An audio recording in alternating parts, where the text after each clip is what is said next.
My name is Isaac Rourke. I'm 31. I served 9 months in Kandahar. I came back with both legs, both lungs, and nothing worth celebrating. I didn't tell my wife I was returning early. Command cleared me to fly back 2 weeks ahead of schedule. Quiet orders, no red tape. I could have called. I didn't. I told myself it was a surprise. The truth was, I didn't want her to have time to prepare. There's a kind of silence that's different when you know it's not natural. She'd gone from daily text to twice a week. Her voice over video calls was always clipped, distracted. She never turned the camera on. I didn't accuse her. I didn't ask. I wrote, every week, handwritten letters, long ones, personal. I talked about the dust storms, about the kid in my unit who played guitar between missions. I sent photos, even included a pressed poppy from the base perimeter wall. She said she kept them all in a box by her nightstand. We lived, past tense, at 321 Layton Drive. 2-bedroom house, blue shutters, fenced yard, the kind of place you buy when you still believe in the future. She picked it, said it felt like something we could grow old in. At 5:08 a.m., my rideshare pulled up to the curb. I sat in the back seat for 10 seconds before getting out. The porch light was on. There were shadows moving inside. I thought I saw her cross the hall. My pulse stayed even. My hand stayed open. I didn't knock right away. When I did, a man answered. He wasn't startled, just shirtless and casual. He had a tattoo running along his collarbone, some vague geometric design. He looked like he belonged there. "Can I help you?" he said. I looked past him. I could see the edge of our old sofa through the open hallway, a different throw blanket, new rug. "Is Natalie here?" I asked. He blinked. "Sorry, who?" "This is 321 Layton Drive." He nodded. "Yeah, closed on it this summer." I let that sentence sit in the air. My name was still on the mailbox, faded, but visible under the new polish. The porch had new boards. The flower beds were redone. There were bikes leaned against the garage door. He was watching me like I might be dangerous. I said nothing. I turned and walked back to the car. The driver hadn't turned off the engine. He didn't ask questions. "My parents' house," I said. 15 minutes later, I was on a different porch, smaller, older, but familiar. I knocked once. My mother opened the door. She froze. "Isaac?" I nodded. She didn't cry. She didn't hug me. She stepped aside. My father came into view. He moved slower than I remembered. He gave me the same look he used to give when he'd just heard bad news, but hadn't decided how to respond to it yet. We sat in the kitchen. No coffee. No small talk. I set my bag down beside the chair. "Did Natalie tell you I was coming home?" I asked. My mother glanced at my father, then down at her hands. She said, "No. She said you extended," she said carefully. "Said you were on blackout orders and not to disturb you." "She blocked our number," my father said. "Said it was what you wanted." I didn't speak, just listened. "She told us you were stressed, that contact from home made things worse." My father leaned forward. We believed her, for a while. There was a pause. "She told us you sold the house," my mother said quietly. "Said you left her with power of attorney." I reached for the side pocket of my duffel and pulled out a small cardboard box. It was taped shut, addressed to my parents. "These are the letters I sent," I said. "She told me you read every one." My mother reached across the table. Her hands trembled. She didn't open it. She didn't have to. The box was still sealed. The dates stamped on each parcel were untouched. The handwriting hadn't faded. 9 months' worth of words, never delivered. I let the silence stretch. "She said you weren't writing much anymore," my mother finally said. that you didn't want us to worry. She told us to stop calling, my father added, that you were trying to disconnect from civilian attachments. She said it was your idea, my mother whispered. I stood up, walked to the hallway. The photos were still on the wall, me at boot camp, our wedding photo, one of us on the back deck with her holding a sparkler on the 4th of July. I stared at the last one. She sold the house, I said flatly. No one responded. She told the title office I authorized it, that I signed a release. Still no reply. She lied to all of us. My mother sat down slowly. She said she missed you, she said quietly. Every time we asked. I met Natalie when I was 22. She worked front desk at a dental office off Harper and 9th. I came in with a broken molar and left with her number scribbled on the back of my insurance form. She was calm, clean, well put together. She liked plans, so did I. We dated 6 months, married the next year. No scandals, no on again, off again. Just two people who made appointments, filed taxes on time, and didn't raise their voices. The military was my decision, not a calling, not patriotism. It was structure, steady income, housing, healthcare, school benefits. A way to build something long-term. Natalie understood, or said she did. She liked the stability, liked telling her friends her husband was away on orders. It sounded more noble than saying we couldn't afford a new car unless I re-enlisted. The first few years were fine. We moved twice. She decorated the new places, kept receipts. She didn't complain much. But something shifted after we bought the house on Layton. She said it felt too quiet when I left. Then she said it felt too crowded when I came back. She was never cruel, just distant. She started working later. Changed her hair. Kept a second phone for work emergencies. When I asked if she was seeing someone, she didn't say no. She said, "Why would you think that?" She stopped visiting my parents, said they asked too many questions, said my mother made her feel like a guest, said my father never liked her anyway. I didn't argue. I kept sending money. She said she was handling the mortgage, said she was paying down her student loans, said everything was under control. When I got my last deployment notice, I asked her plainly, "Do you want me to go?" She hesitated for 2 seconds too long, then said, "You always come back." That was the last conversation we had before I boarded the plane.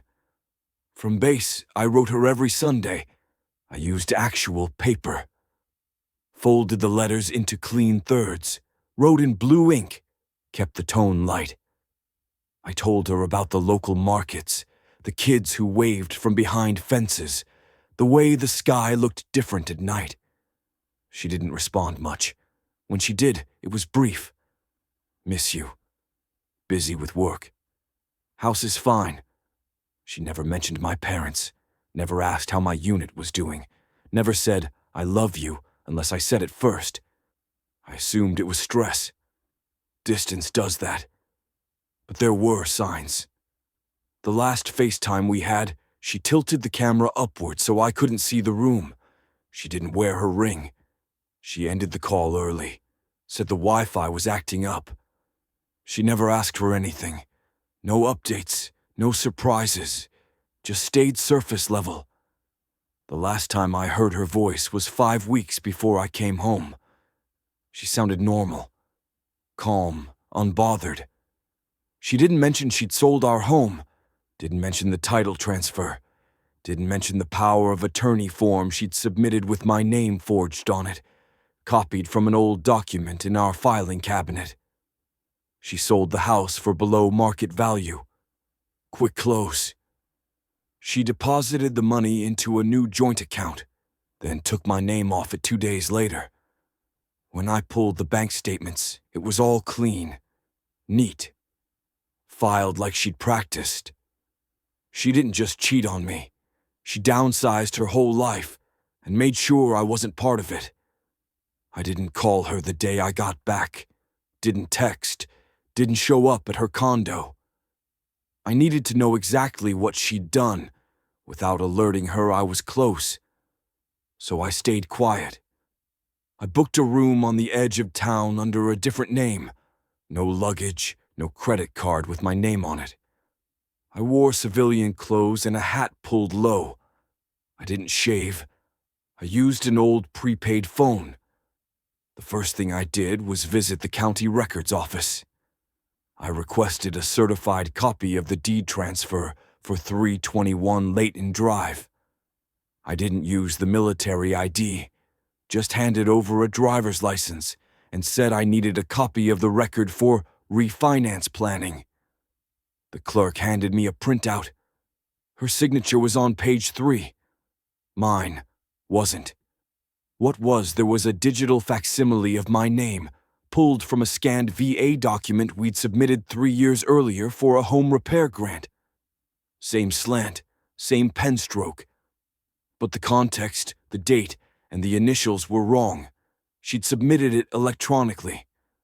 The closing took place via a mobile notary. No face-to-face meeting, no questions. She marked power of attorney as valid on the disclosure form. Attached a letter, fake, of course, claiming I was unreachable and that she was authorized to act in the interest of the family estate. And it worked. The house sold for $278,000. The title company wired the funds to a new joint bank account, an account she opened 3 days before the forged document was submitted. She kept it under both our names for 3 days, then removed mine. Clean, fast, quiet. I called that title office the next day. Told them I was doing a background check on a property for due diligence. They emailed over a PDF trail of the entire transaction. She'd been planning it since my 4th month overseas. The house went on the market quietly, listed with discretion, requested no sign in the yard, no public open house. It sold within 10 days.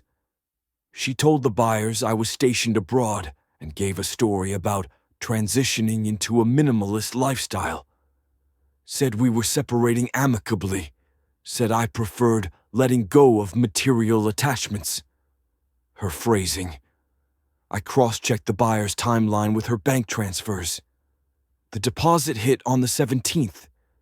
By the 20th, she'd prepaid 6 months on a new luxury condo in the downtown district. Elevator access, concierge, pet-friendly digital keypads. I went there in person. I didn't try to enter. I didn't speak to anyone. I stood across the street with a cup of black coffee and watched. She came out at 7:43 a.m. with a man. He wasn't the one from the old house. Different man. Taller. Business casual. Athletic building. He had his hand on her lower back while she typed into the garage keypad. They left in separate cars. She drove a newer SUV. He drove a Lexus. I followed him first. He pulled into an office complex 3 blocks down. Walked into a real estate firm called Halden and Neal. His face was on the window decal. Brandon Neal, partner, licensed, no criminal record. Bachelor's degree in business administration, divorced in 2021. I went back to the condo later that night. Her car was in the garage. Lights were on in the unit. I pulled public records. The lease was under her name only. Signed 2 weeks after the house sold. No co-signer. No emergency contact listed. She updated that a month later. Her new emergency contact? Brandon. She removed mine entirely. My name no longer existed in her paperwork. I checked our health insurance portal. Same thing. My details listed as inactive. She downgraded her plan from family to individual. She'd also updated her tax status. filed separated on her last return. I looked through the credit report next. She closed 3 store accounts we used to share. She kept the card I used for base commissary orders, but lowered the limit and froze it 2 weeks before I returned. I wasn't a person anymore. I was a ghost who paid for things. Then came the emails. I used a legal digital trace tool, one we'd used in my unit for tracking phishing attempts. I ran her name through 5 databases. The burner Gmail account she used to fake my signature had accessed her Wi-Fi multiple times. She sent the forged documents from a Starbucks 3 blocks from the condo, twice.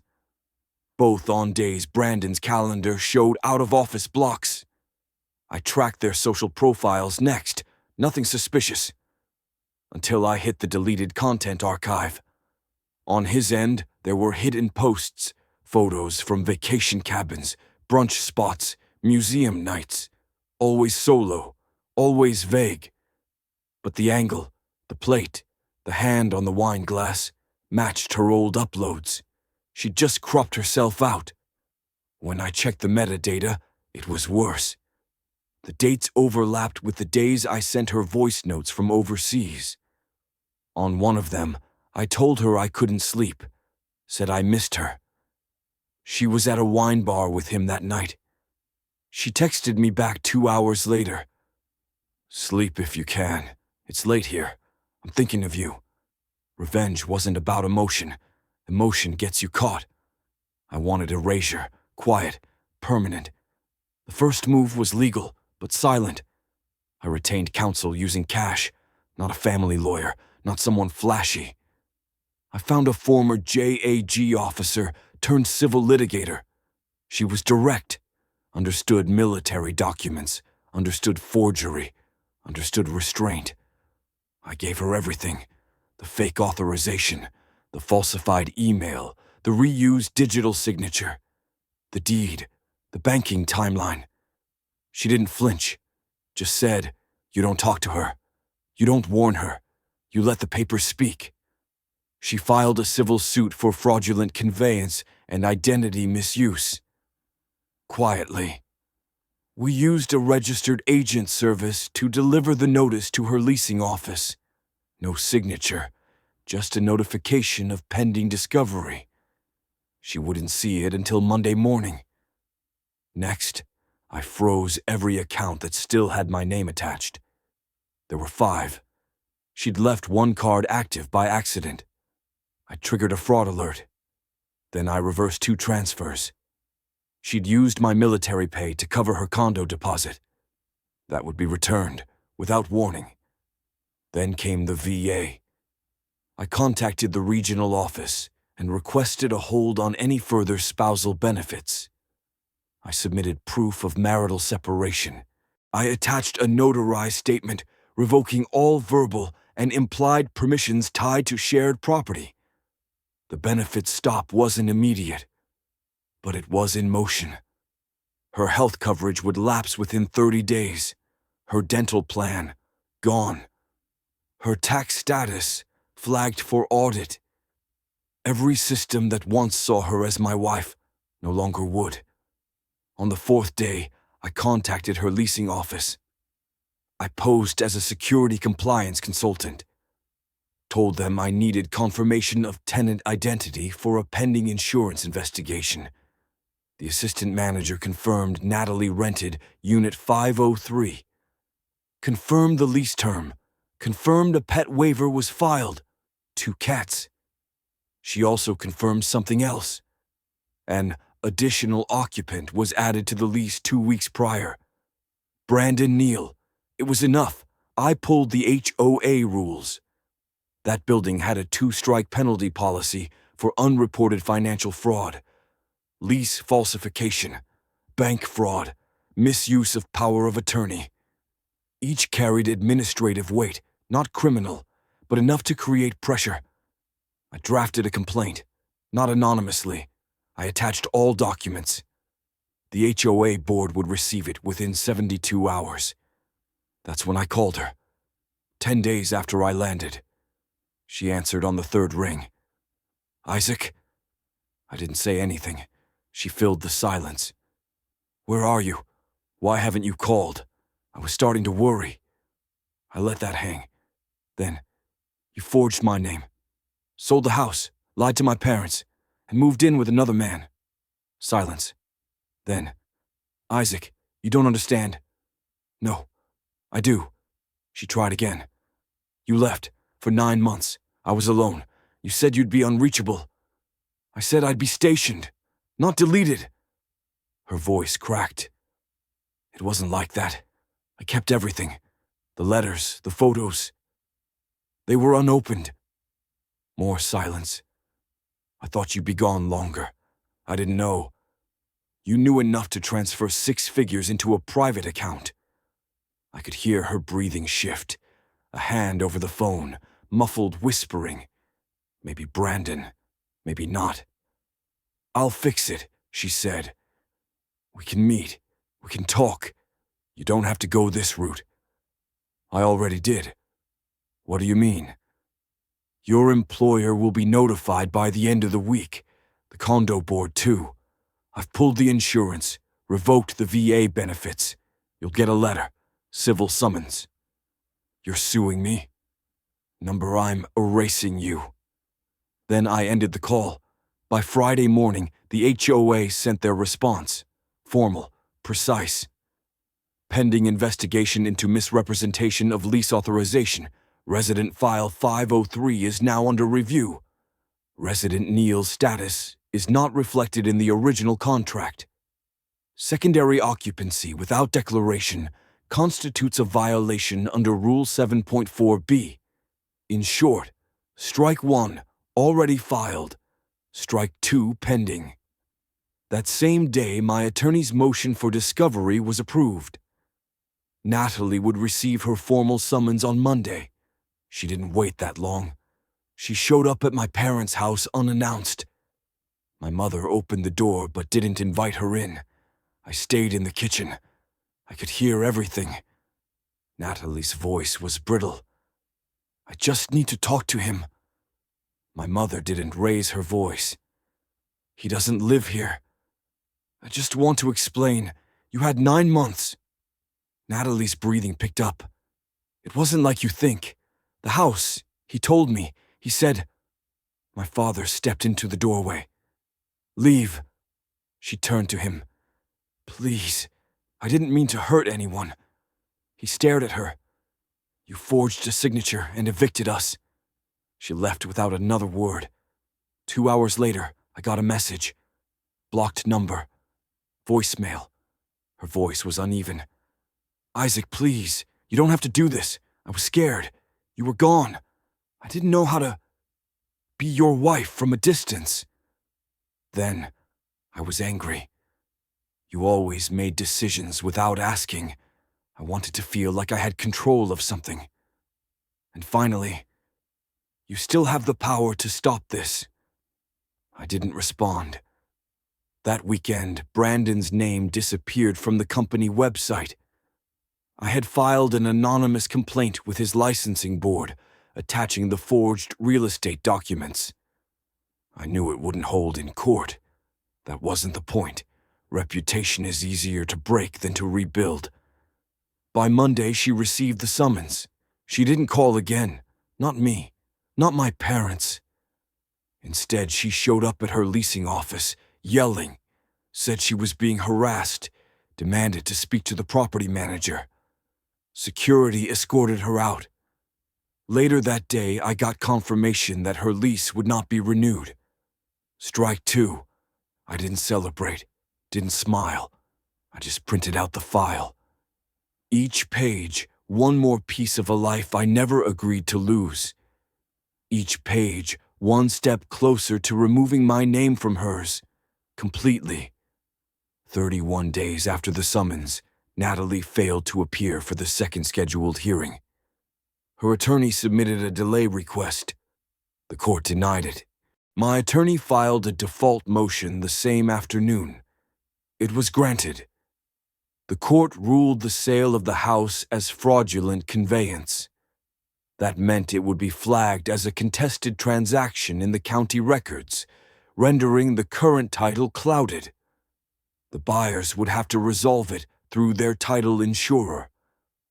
Natalie would be responsible for any damages if the sale was rescinded.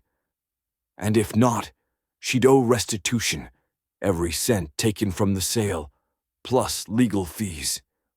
Her frozen account would be seized within 2 weeks.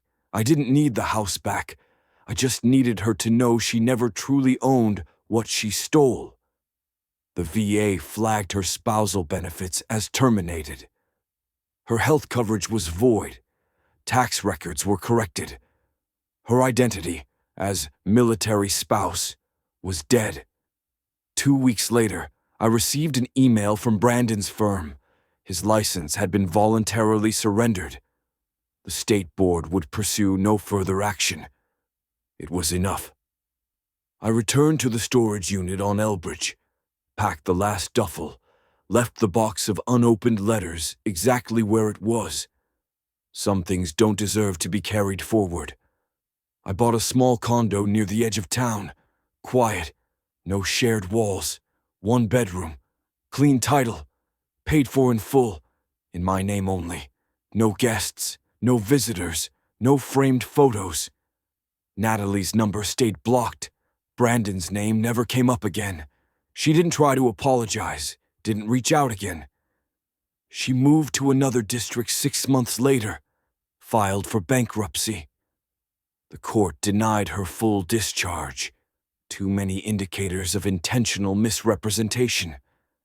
I didn't attend the hearing. I just read the transcript online. The last sentence from the judge. Pattern suggests not financial hardship, but calculated repositioning. Calculated repositioning. Exactly. The kind that begins when you think someone's gone for good, and ends when they come home early. People think betrayal feels like fire. It doesn't. It feels like nothing. There wasn't a moment when I broke down. No dramatic realization, no scene in the rain. Just paperwork, just silence. Natalie didn't just lie. She planned. She anticipated my absence and designed a version of her life that removed me. Legally, financially, emotionally. And she would have succeeded if I hadn't come home early. That part was luck. The rest wasn't. I didn't need revenge to feel better. I needed the ledger cleared. What she stole, trust, identity, time, I couldn't recover. But I could make the consequences hers. People like her survive by betting the other person won't follow through. They rely on fatigue, on hesitation, on mercy. I gave none. I didn't scream. I didn't beg. I didn't demand an apology. I just closed every door behind her. The photos are gone. The documents are filed. The letters? I left them. Still unopened. Still sealed. Let her imagine they said something beautiful. They didn't. Most were just updates about base life. How hot the tents were, how bad the coffee was. One of them asked if she'd be willing to refinance the house together when I returned. I never got an answer. The last one ended with, "Tell my parents I love them. I'll be home before you know it." She never did. Now she's gone, and I'm home. But it's not the same home. It's cleaner, smaller, quiet. Exactly the way I need it to be.